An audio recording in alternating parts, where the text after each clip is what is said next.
Здравствуйте, не пугайтесь, девушки. Нет, документов там сегодня не надо, а надо поздравить вас с наступающим сегодня праздником. Ага, вот испугали. Примите, пожалуйста, наши поздравления. Еще одни цветочки.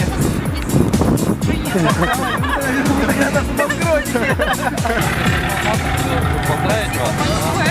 Спасибо большое. Спасибо большое.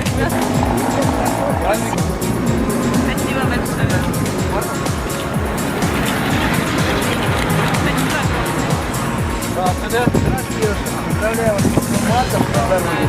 Спасибо огромное. Здравствуйте. Всего доброго. Праздника.